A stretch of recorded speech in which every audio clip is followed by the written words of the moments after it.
नमस्कार। इस वीडियो में आपका स्वागत है। आज हम अरस्तू के राज्य सिद्धांत का अध्ययन करेंगे। अरस्तू के समय में प्रचलित सोफिस्ट विचारधारा के अनुसार राज्य का जन्म उसकी उपयोगिता के कारण हुआ है। सोफिस्टों का मानना था कि राज्य का जन्म इतिहास के किसी विशेष चरण में हुआ और मनुष्यों ने अपनी आवश्यकता के लिए इसका निर्माण किया और इस प्रकार से यह एक कृत्रिम समुदाय है। किंतु अरस्तू इस विचार को स्वीकार नहीं करता। अरस्तू अपने गुरु प्लेटो के विचारों का अनुसरण करते हुए यह स्वीकार करता है कि राज्य एक स्वाभाविक समुदाय है।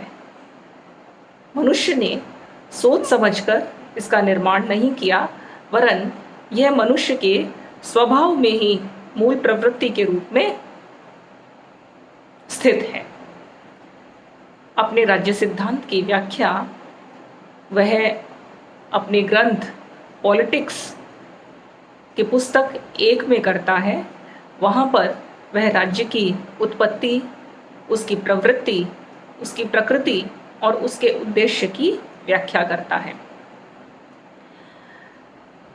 अरस्तू का प्रसिद्ध कथन कि मनुष्य अपने स्वभाव और अपनी आवश्यकता के अनुसार सामाजिक और राजनीतिक प्राणी है।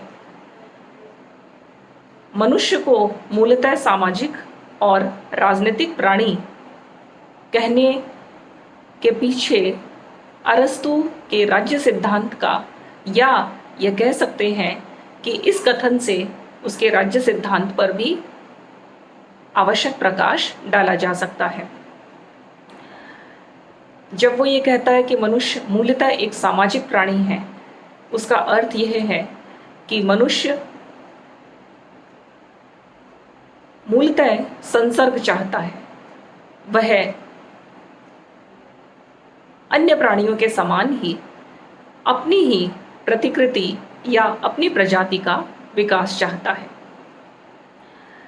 और इसीलिए एक स्त्री और पुरुष जब मिलकर के रहते हैं और अपनी संतति को जन्म देते हैं तो इस तरह से इस जीव शास्त्रीय आधार पर परिवार का जन्म होता है। इस परिवार की आर्थिक आवश्यकताओं को पूरा करने के लिए आवश्यक रूप से परिवार में दास भी रखा जाता है।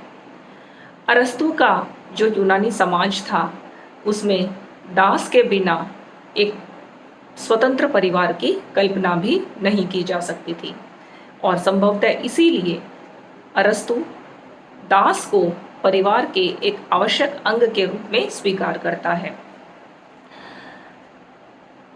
इस प्रकार स्वतंत्र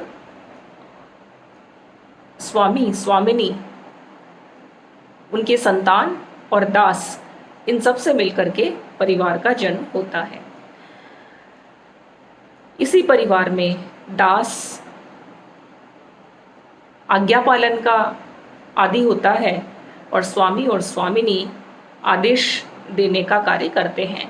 तो इस तरह से हम देख सकते हैं कि परिवार में उस मूल राजनीतिक प्रवृत्ति का उदय हो जाता है जो पूर्ण विकसित होकर के राज्य में अभिव्यक्ति पाती है। तो इस तरह से अरस्तू यह कहता है कि जिस प्रकार पानी के बिना एक मछली नहीं रह सकती, जल में रहना मछली के लिए जितना स्वाभाविक है उतना ही राज्य में रहना मनुष्य के लिए स्वाभाविक है। इस परिवार में जब मनुष्य की आवश्यकता पूरी नहीं हो पाती तब वह अधिक उन्नत जीवन जीने के लिए विभिन्न परिवारों के समूह से फिर गांवों का निर्माण होता है और जब राज्य के रूप में वो और अधिक उन्नत जीवन की ओर प्रस्थान करता है तो विभिन्न गांव मिलकर के एक राज्य का निर्माण करते हैं। राज्य में आकर के मनुष्य के विकास की यह यात्रा पूर्ण हो जाती है, क्योंकि राज्य एक स्वपर्याप्त समुदाय है, यह एक आत्मनिर्भर संगठन है जहाँ पर मनुष्य की सभी आवश्यकताओं की पूर्ति हो जाती है। अरस्तु यह कहता है कि मनुष्य की प्राथमिक आवश्यकताओं की पूर्ति के लिए राज्य का जन्म होता है, किंतु वह सर्वोच्च शुभ की प्राप्ति के लिए निरंतर विद्यमान रहता है। वह इस रूप में एक नैतिक संगठन है। अरस्तु राज्य के लिए जिस शब्द का प्रयोग करता है अपने ग्रंथ में, वो है कोइनोनिया, KOINONIA। कोइनोनिया एक यूनानी शब्द है जिसका अर्थ है मित्र अथवा सहभाग अथवा समुदाय या किसी प्रकार की सहभागिता। तो इस प्रकार से राज्य, जो कि परिवार और गांवों का एक समुदायों का भी समुदाय है, वह एक सर्वोत्तम समुदाय है। वहाँ पर पहुंचकर मनुष्य को उस कोइनोनिया के रूप में उस सर्वोत्तम सहभागिता की प्राप्ति होती है जो निम्नतर समुदायों में उसे नहीं मिल पाती।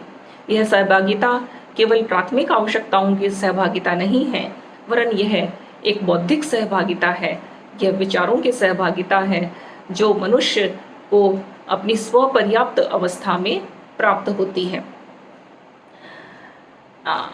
इस रूप में वह राज्य को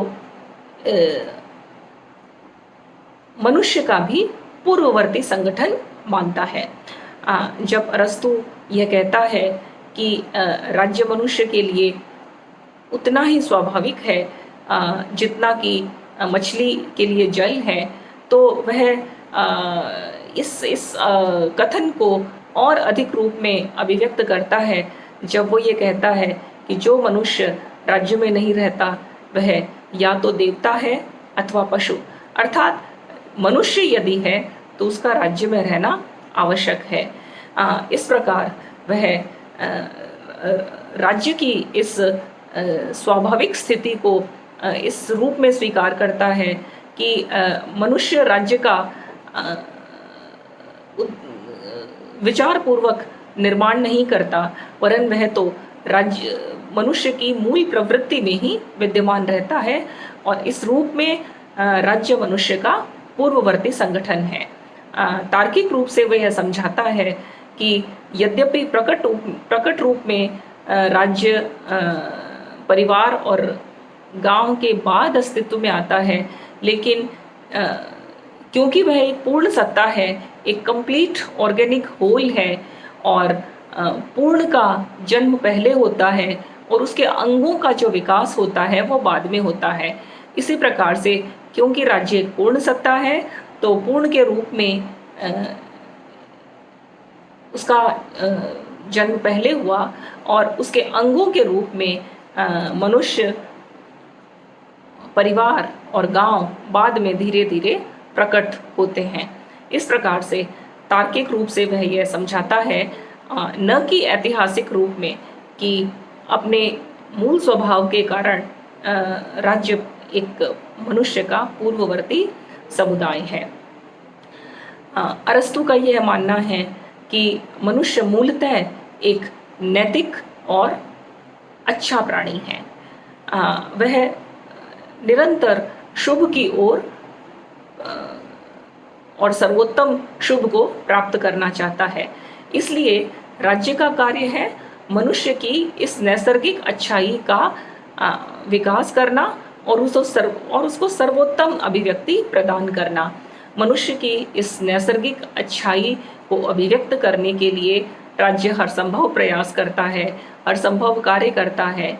इस तरह से उसके लिए उचित शिक्षा का प्रबंध करना और अन्य जो भी शुभ प्रवृत्तियां आवश्यक हों उनको करना राज्य का दायित्व भी हो जाता है।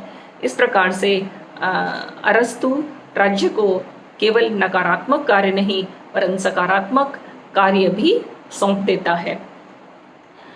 बार्कर ने अरस्तु के राज्य सिद्धांत को इन 3 बिंदुओं में समझाने का प्रयास किया है।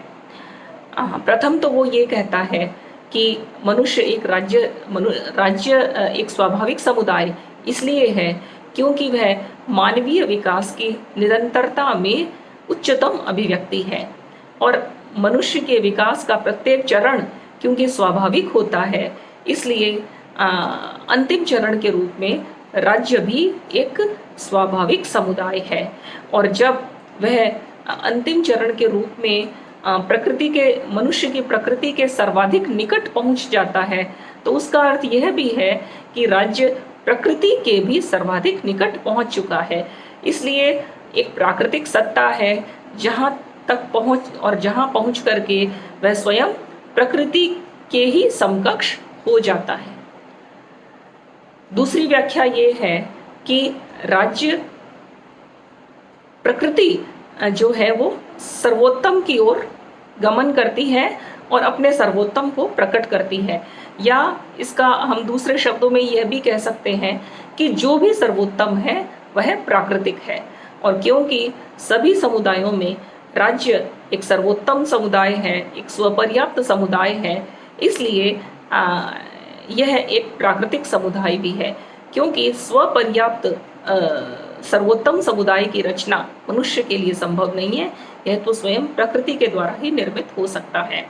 और तीसरी व्याख्या करते हुए बार्कर ये कहता है कि प्रकृति में कुछ भी अकारण नहीं होता। यदि मनुष्य को वाणी का वरदान मिला है तो इसके कारण ही वह सामाजिक और राजनीतिक जीवन की ओर उन्मुख होने में सक्षम होता है। इसलिए मनुष्य को जो वाणी मिली है, जो कि अन्य प्राणियों के भाग्य में नहीं थी, यह वाणी मूलतः उस स्वाभाविक प्रवृत्ति की ओर संकेत करती है जो अपने सर्वोत्तम प्रकटीकरण रूप में राज्य के रूप में अभिव्यक्त होती है। इस प्रकार से मनुष्य की स्वाभाविक प्रवृत्ति में राज्य को अरस्तु स्वीकार करता है, और साथ ही इसके बहुत से अन्य व्यायाम भी इसके साथ जुड़ जाते हैं, जैसे आर्थिक आधार पर, मनोवैज्ञानिक आधार पर, भौतिक आधार पर, जीव शास्त्रीय आधार पर, ऐतिहासिक, नैतिक और जैविक आधारों पर और बौद्धिक आधार पर भी अरस्तु इन विभिन्न आयामों की व्याख्या करता है। किंतु वह ये कहता है कि इन आयामों में से केवल एक आयाम राज्य का नहीं है, वरन वह इन सबसे कुछ बढ़कर है। जैसे यदि आर्थिक आधार की बात की जाए तो अरस्तु ये स्वीकार करता है कि आर्थिक आवश्यकताओं के लिए राज्य का जन्म हुआ, किंतु केवल आर्थिक आवश्यकताएं ही राज्य के जन्म का आधार नहीं है। इसी प्रकार वैज्ञानिक आधार पर केवल मनुष्य की मूल सामाजिक प्रवृत्ति के कारण ही राज्य का जन्म हुआ, यह भी नहीं कहा जा सकता। इसी प्रकार से राज्य केवल इतिहास का परिणाम भी नहीं है, केवल मनुष्यों ने मिलकर के परिवार और परिवारों से गांवों का और गांवों से राज्य का विकास हुआ, तो इसलिए यह केवल इतिहास की देन ही नहीं है, वरन इससे कुछ अधिक भी है। इस प्रकार प्राणिशास्त्रीय आधार पर भी यह नहीं कह सकते कि केवल मनुष्य को क्योंकि वाणी मिली है और वाणी के कारण उसमें सामाजिकता की भावना में अभिवृद्धि हुई है और वह राजनीतिक जीवन व्यतीत करने के लिए सक्षम होता है, यह एक आधार है, किंतु केवल इस जीवशास्त्रीय आधार को भी स्वीकार नहीं किया जा सकता। इसी प्रकार से यह भी मानना एकपक्षीय होगा कि केवल नैतिक आधार पर ही राज्य का निर्माण हुआ है, विकास हुआ है, क्योंकि मनुष्य में एक स्वाभाविक अच्छाई है और राज्य उस स्वाभाविक अच्छाई को सर्वोत्तम की ओर ले जाता है। इसी प्रकार से केवल मनुष्य की बौद्धिक आधार पर कि मनुष्य अपनी सर्वोत्तम बुद्धि के द्वारा राज्य को प्रकट करता है, यह भी नहीं कहा जा सकता। तो किंतु राज्य मनुष्य की इन सभी प्रवृत्तियों का एक सामूहिक जो है वो सामूहिक रूप में प्रकट होता है। और कुल मिलाकर के यह कहा जा सकता है कि राज्य एक प्राकृतिक समुदाय है और वह मनुष्य के स्वभाव में और उसकी बुद्धि में निहित इन विभिन्न प्राकृतिक आयामों का एक सामूहिक रूप से प्रकटीकरण है। और इस तरह से राज्य उस कंप्लीट ऑर्गेनिक होल या उस संपूर्ण जैविक सत्ता के रूप में प्रकट होता है जिसका एक घटक स्वयं मनुष्य है। और जिस प्रकार से एक पूर्ण सत्ता के बिना उसके किसी घटक की कोई सत्ता नहीं रह जाती, जैसे कि शरीर के बिना उसके किसी अंग का कोई महत्व नहीं रह जाता, उसी प्रकार राज्य के बिना भी मनुष्य का कोई अर्थ नहीं रह जाता। तो इस प्रकार से हम यह देख सकते हैं कि मनुष्य की स्वाभाविक प्रवृत्ति से उत्पन्न होकर के जो राज्य है वो एक सर्वोत्तम शुभ के रूप में प्रकट होता है और निरंतर शुभ की प्राप्ति के लिए वह अस्तित्व में बना रहता है। इस प्रकार से अरस्तु अपने राज्य सिद्धांत में उसकी उत्पत्ति, उसके उद्देश्य और उसके मूल प्रवृत्तियों की व्याख्या करता है। किंतु अरस्तु के इस राज्य सिद्धांत की यद्यपि बहुत प्रशंसा हुई है, क्योंकि वह अपने गुरु के उस एक पक्षीय व्याख्या से बाहर निकल करके राज्य की विविधता से रक्षा करता है और अपने गुरु की जो राज्य की जो एक दार्शनिक व्याख्या है उसके स्थान पर वह उसकी एक अनुभवात्मक व्याख्या करता है, किंतु फिर भी उसका राज्य सिद्धांत कुछ आलोचनाओं का केंद्र बना। अरस्तु के राज्य सिद्धांत की जो एक प्रमुख आलोचना है, आलोचक ये कहते हैं कि अरस्तु राज्य सिद्धांत में केवल सहज मूल सामाजिक प्रवृत्ति को ज़रूरत से अधिक बल प्रदान करता है, जबकि राज्य के निर्माण में सहमति, शक्ति और मूल धार्मिक जो उसकी समझ है, इन सब अन्य तत्वों का भी योग रहा है। किंतु अरस्तु राज्य के विकास में इन तत्वों के योग की उपेक्षा करता है। आलोचक यह भी आलोचना करते हैं कि अरस्तु यद्यपि राज्य को एक प्राकृतिक संगठन स्वीकार करता है, किंतु वह उसके प्री हिस्टोरिक जो राज्य का जो पूर्व प्रागैतिहासिक जो काल है उसकी कोई भी व्याख्या नहीं करता है। और इस तरह से उसका जो राज्य सिद्धांत है वो एक ऐतिहासिक सिद्धांत नहीं है, वह इतिहास पर आधारित नहीं है, वरन मूलतः वह तर्क पर आधारित है। और तर्क के आधार पर ही वो ये कहता है कि राज्य मनुष्य का भी एक पूर्ववर्ती संगठन है। वह अपने राज्य के सिद्धांत में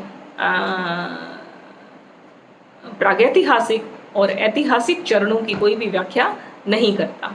उसके राज्य सिद्धांत पर एक बहुत बड़ा आक्षेप यह भी है कि उसके राज्य सिद्धांत में केवल स्वतंत्र मनुष्यों को या नागरिकों को आवश्यकता से अधिक बल प्रदान किया गया है और जो दास हैं, जो आर्टिजन्स हैं, जो कि हस्तशिल्प का या हाथ की कारीगरी का काम करते हैं, ऐसे सभी मनुष्यों को वह राज्य के सहभाग से, राज्य के विभिन्न कार्यों में भाग लेने से, उसके राजनीतिक जीवन से बाहर रखता है। इसलिए राज्य की जनसंख्या का एक बड़ा भाग दास के रूप में और कामगारों के रूप में राजनीतिक लाभ को प्राप्त करने से वंचित रह जाता है। एक और आलोचना यह भी है कि अरस्तु का जो राज्य सिद्धांत है वह बहुत अधिक तत्वशास्त्रीय मीमांसा करता है, जबकि राज्य के बारे में ऐसी जटिलता की कोई आवश्यकता नहीं थी। केवल यह कहा जा सकता था कि राज्य का जो प्रारंभिक रूप है वो परिवार है और उसका अंतिम रूप जो है वो राज्य के रूप में प्रकट होता है।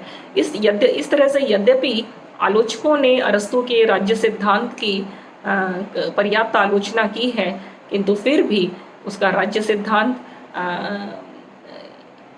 सत्य के बहुत निकट है।